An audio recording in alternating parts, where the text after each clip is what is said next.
A pessoa que é ré primária, tem bons antecedentes, emprego fixo e residência fixa, pode ser presa? Essas são perguntas que a gente recebe bastante aqui no escritório e hoje vamos falar sobre esses temas.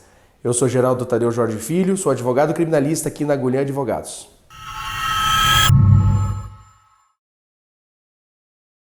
Bom, o que significa a pessoa ser considerada réu primário?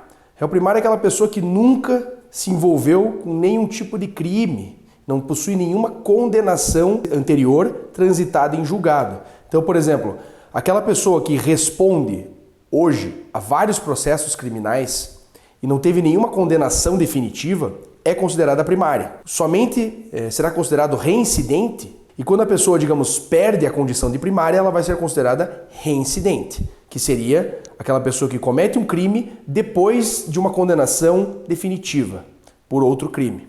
Então, assim, o sujeito condenado, por exemplo, por furto, transitado em julgado, depois ele comete outro furto ou um roubo. Na próxima condenação, né, desse novo furto desse roubo, ela será considerada reincidente, porque ela já teve um envolvimento e já foi condenada por um crime anterior. A gente recebe muitas dúvidas aqui no escritório com relação a essa questão do primário, se ele pode ser preso, né?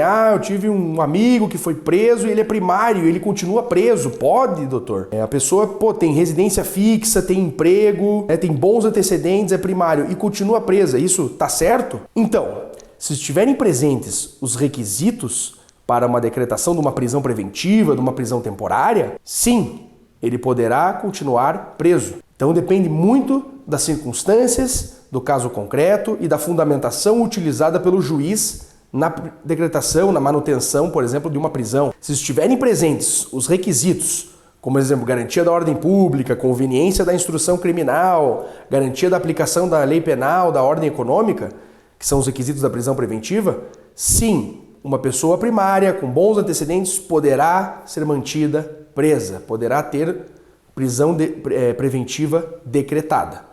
Então, por exemplo, uma pessoa é pega, comete um crime de roubo, bastante violenta, bate na vítima, espanca a vítima.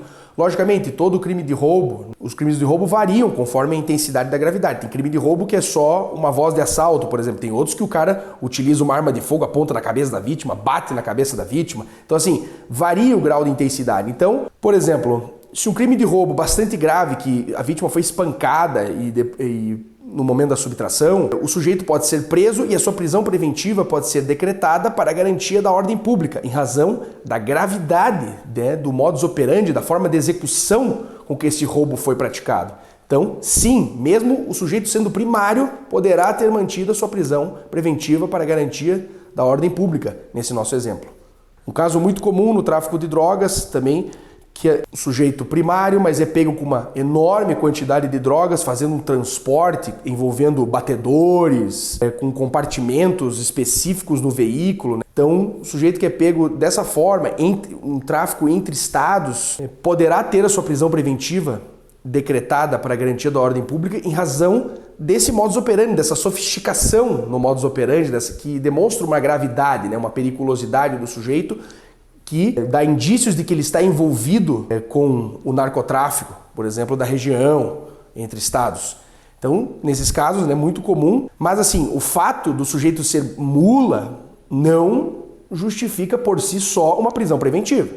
Tem que ter fundamentos bastante concretos, bastante específicos na decisão para que o sujeito seja mantido preso preventivamente. Então não basta que ele seja pego só com base na quantidade de droga. Isso não, tem que ter toda uma fundamentação para justificar a prisão. Outro caso seria, por exemplo, a prisão preventiva por conveniência da instrução criminal. O que é isso? Bom, o sujeito primário tem tudo, mas ele está ameaçando a produção de provas num processo, ele ameaça testemunhas, ele destrói documentos.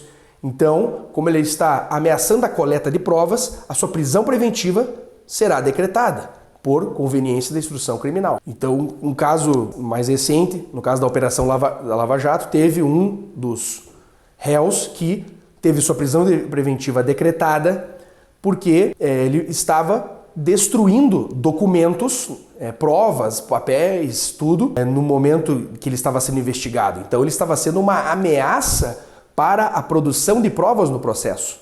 Em razão disso, a sua prisão preventiva foi decretada.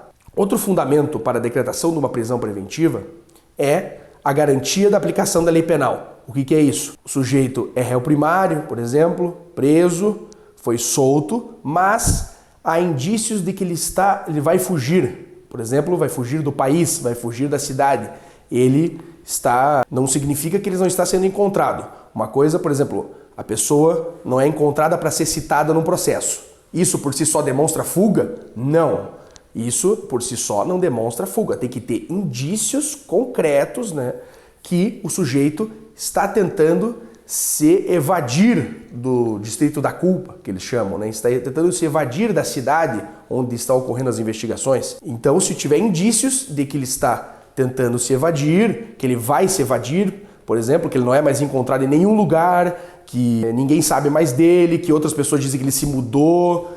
Então, quando há indícios de que o sujeito está tentando fugir, está tentando se furtar da aplicação da lei, né, buscar fugir da aplicação da lei, poderá ter a sua prisão preventiva decretada para a garantia da aplicação da lei penal.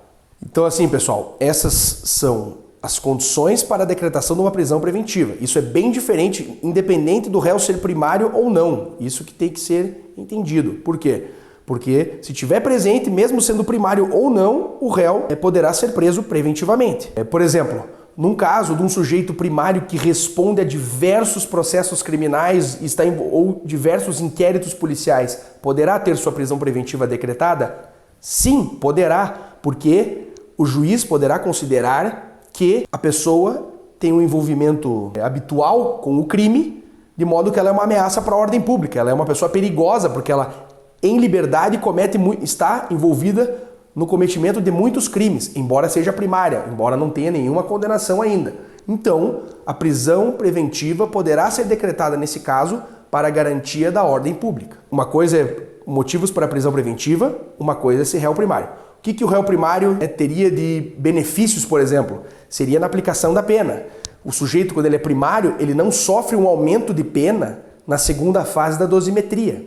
Que quando o sujeito é reincidente, a pena aumenta pelo menos 1/6 na segunda fase. Se ele é primário, ele não vai ter esse aumento de pena. Então, isso beneficia a pessoa que é primária, que está tendo a sua primeira, digamos, condenação, está tendo aplicação pela primeira vez de uma pena privativa de liberdade.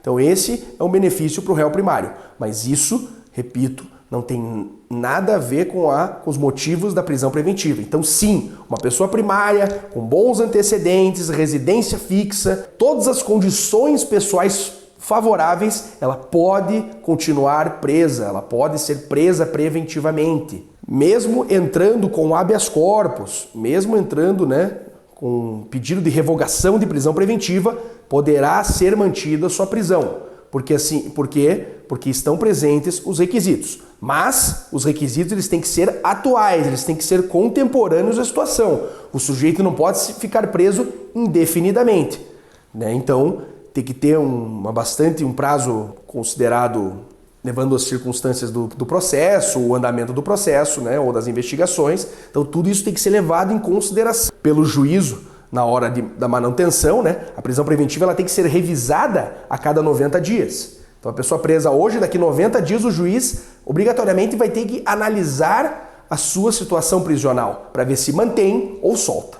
Em algumas vezes, é possível verificar que os fundamentos que justificaram uma prisão preventiva estão genéricos. Foram utilizados argumentos genéricos, num caso. Então, nesse caso, quando o fundamento genérico é aquele que serve para todo e qualquer tipo de prisão, ou aqueles fundamentos mais abstratos, assim, no sentido, a prisão preventiva nesse caso é para assegurar a integridade da sociedade, que se viu toda ameaçada, a credibilidade da justiça foi abalada, ou aquele fundamento que a pessoa só descreve o tipo penal sem fazer qualquer análise do caso. Então, nesses casos que fundamentação genérica, cabe ao advogado entrar com um pedido de relaxamento de prisão preventiva ou revogação de prisão preventiva ou o habeas corpus. O habeas corpus serve justamente para soltar pessoas que estão sofrendo algum tipo de constrangimento ilegal, algum tipo de ilegalidade. ou seja, uma prisão preventiva que apresenta fundamentos genéricos, né, ou não tem fundamentação concreta, é uma prisão que será considerada ilegal. Então, nesse caso, o advogado deve entrar com o habeas corpus, né, perante o tribunal, alegando todos os motivos, alegando a ausência de motivos concretos para a manutenção da pessoa na prisão, e o tribunal irá julgar e, se for o caso, analisando os argumentos, irá determinar a sua soltura. Então é isso, pessoal. Espero que tenha esclarecido bastante essas dúvidas quanto ao réu primário, quanto à situação da prisão, né? E, em caso de dúvidas, consulte um advogado criminalista.